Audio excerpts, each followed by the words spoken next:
di SMA, bahkan di dunia perguruan tinggi sekalipun, itu akan menghadirkan rasa syukur dan kegembiraan dalam berbagai macam bentuk acara.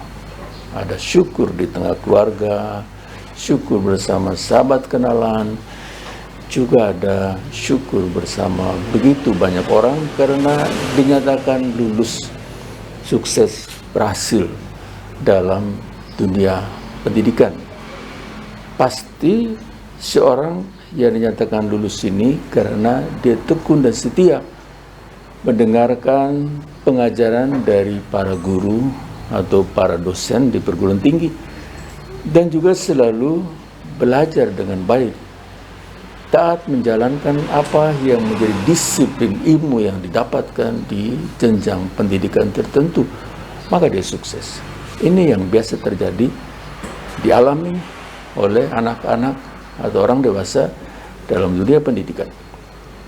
Kita tadi mendengarkan Yesus berubah rupa, menampakkan kehidupan yang sangat berbeda dengan keseharian yang lain, yang kemudian mengejutkan Petrus, Yakobus, dan juga Yohanes, sampai Petrus ingin lama diam di atas gunung itu, ingin lama di dalam tampilan Yesus yang berbeda, dengan tawaran dari Petrus untuk mendirikan 3 kemah, 1 untuk Musa, 1 untuk Elia, dan 1 untuk Yesus. Itu artinya Petrus menginginkan 1 kemah untuk Yesus, itu bersama dengan Petrus, Yakobus, dan Yohanes. Mau memberikan gambaran kepada kita, kemuliaan surga itu menjadi kehidupan yang sangat luar biasa, yang kemudian menjadi kerinduan bagi banyak orang beriman di dunia ini, ingin hidup dalam kemuliaan surgawi.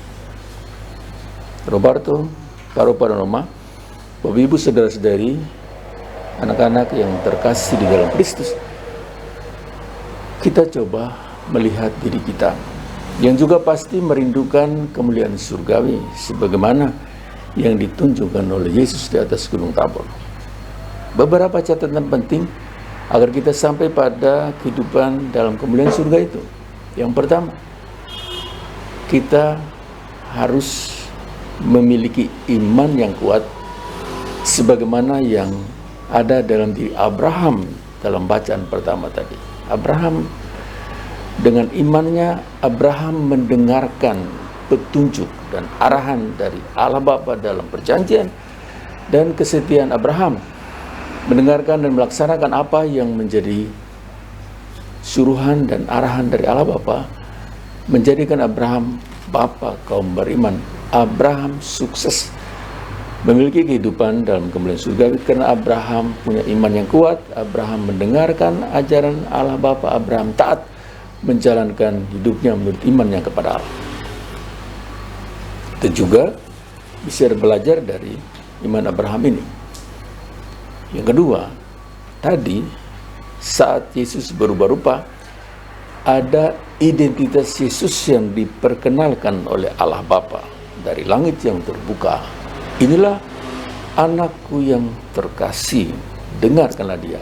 Artinya Allah Bapa mau siapapun orangnya yang memilih untuk mengimani Yesus, termasuk kita sekalian, kalau ingin memiliki kehidupan surga, harus mendengarkan Yesus, mendengarkan pengajarannya yang dapat kita temukan dalam seluruh isi kitab suci, yang kemudian diterjemahkan oleh gereja dalam berbagai macam ajarannya. Kalau kita terbiasa menjumpai Yesus, mendengarkan Yesus dengan iman seperti iman yang dimiliki Abraham, maka kita akan sukses untuk menyelesaikan hidup di dunia ini dan dibawa menuju kepada hidup surgawi, hidup dalam kemuliaan surgawi yang menjadi kerinduan semua.